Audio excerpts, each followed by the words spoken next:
কংগ্রেসউইমেন AOC বলেছেন, দুর্নীতিপরায়ণ কিছু মানুষ ক্ষমতা কুক্ষিগত করেছে। তাই সমস্ত বিভেদ ভুলে জনবিরোধী ট্রাম্প প্রশাসনের বিরুদ্ধে সবাইকে এক হওয়ার আহ্বান জানান তিনি। সেনেটর বার্নি স্যান্ডার্সের সাথে ফাইট দ্য অলিগার্কি ট্যুরের অংশ হিসেবে বুধবার মন্টানার মিজুলার সমাবেশে এসব কথা বলেন তিনি। ওদিকে এলন মাস্কের মতো কয়েকজন ধনী দেশের অর্থনীতি জিম্মি করে রেখেছে বলে অভিযোগ করেন স্যান্ডার্স।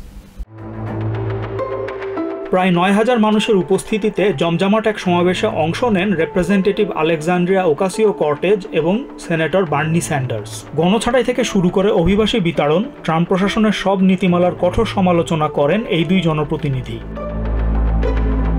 ফাইট দি অলিগার্কি ট্যুরের অংশ হিসেবে মন্টানার মিজুলা শহরে অনুষ্ঠিত এই সমাবেশে ট্রাম্প প্রশাসনের দিকে অভিযোগের তীর ছুঁড়ে দেন কর্টেজ। তিনি মন্তব্য করেন, দেশের মানুষ হতবাক হয়ে দেখছে ট্রাম্প প্রশাসন কিভাবে শিক্ষার্থী ও সাধারণ মানুষকে রাস্তা থেকে তুলে নিয়ে গিয়ে বিনা বিচারে বিতাড়িত করছে। দেশের গণতন্ত্র এবং মানুষের অধিকারের উপরে একের পর এক আঘাত আসলে অর্থনৈতিক বৈষম্যেরই ফসল বলে মন্তব্য করেন কর্টেজ। সোশ্যাল সিকিউরিটির অর্থ লুটপাট হচ্ছে বলে অভিযোগ করেন তিনি।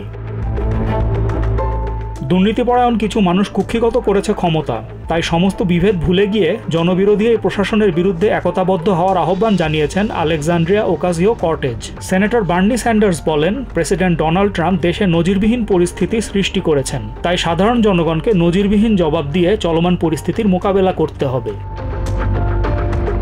ট্রাম্প প্রশাসনের বিরুদ্ধে শুধু সাধারণ মানুষ ও ডেমোক্র্যাটদের পাশাপাশি রিপাবলিকানরাও এখন মুখ খুলছেন বলে জানান স্যান্ডার্স। পরিবর্তনের ঢেউ আনতে সাধারণ মানুষের অংশগ্রহণের বিকল্প নেই বলেও জানান তিনি। ইলন মাস্কের মতো হাতে গোনা কয়েকজন মানুষ দেশের অর্থনীতিকে জিম্মি করে রেখেছে বলে অভিযোগ করেন স্যান্ডার্স। তিনি মনে করিয়ে দেন, অলিগার্কির বিরুদ্ধে লড়াই করা কঠিন, কিন্তু স্বৈরাচার ও ভয়াবহ দুর্নীতি কোনোভাবেই মেনে নেবে না দেশের জনগণ।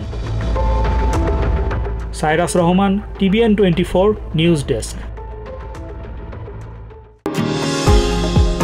নিউ ইয়র্ক থেকে সম্প্রচারিত TVN 24 টেলিভিশন বিশ্বজুড়ে বাঙালির কণ্ঠস্বর।